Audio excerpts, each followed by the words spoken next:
বন্ধকে কেন্দ্র করে ব্যাপক উত্তেজনা, গাড়ি চলা নিয়ে সিপিএম এবং তৃণমূলের মধ্যে তুমুল বচসা, হুলস্থুল পরিস্থিতি। 10টি কেন্দ্রীয় ট্রেড ইউনিয়নের ডাকে চলছে ভারত বন্ধ। মূল্য বৃদ্ধির প্রতিবাদ সহ একাধিক ইস্যুতে এই বন্ধ ডাকা হয়েছে। এদিন সকাল সকাল হরিশ্চন্দ্রপুর সদর এলাকায় বন্ধ সফল করতে ময়দানে নামে সিপিআইএম নেতৃত্ব। অন্যদিকে বন্ধ ব্যর্থ করতে হরিশ্চন্দ্রপুর 1 নম্বর ব্লক আইএনটিটি ইউসির সভাপতি সাহেব দাসের নেতৃত্বে ময়দানে নামে তৃণমূল। দুই পক্ষের মধ্যে চলতে থাকে স্লোগানিং। শহীদ মোড় এলাকাতে সিপিএম নেতাকর্মীরা গাড়ি চলাচলে বাধা সৃষ্টি করার চেষ্টা করে। সেই সময় তৃণমূল নেতাকর্মীরা যান চলাচল স্বাভাবিক করতে গেলে দুই পক্ষের মধ্যে বচসা বেঁধে যায়।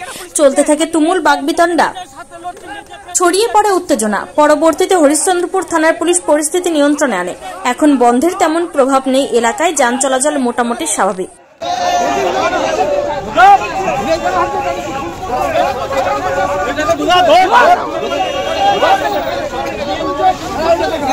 আপনাকে চ্যাংদোলা করে নিয়ে যাচ্ছে, কি বলবেন?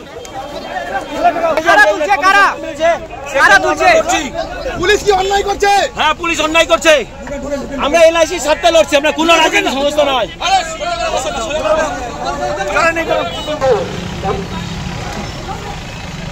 পুলিশ আপনাকে কেন তুলছে?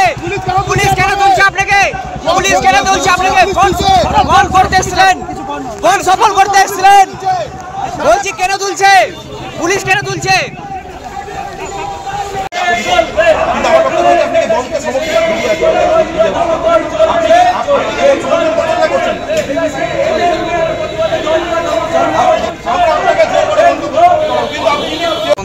আমরা কেন্দ্রীয় সরকারের বিরুদ্ধে সমকট কর্মচারী, শ্রমিক কর্মচারী, সাধারণ মানুষের বিরুদ্ধে যে সমকট আইন লাগু হয়েছে, আমরা মে দিবস যে পালন করি, শ্রমিকের 8 ঘন্টার কাজের দাবিতে যে লড়াই, আন্তর্জাতিক মে দিবস, সেই 8 ঘন্টার কাজের দাবির পরিবর্তে আবার সেই পুরনো জায়গায় চলে যাচ্ছে।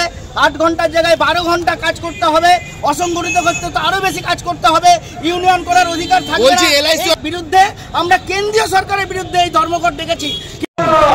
জোর করে আমাদের মাননীয় নেত্রী মমতা বন্দ্যোপাধ্যায় বলে দিয়েছেন, জোর করে বন্ধ করা যাবে না।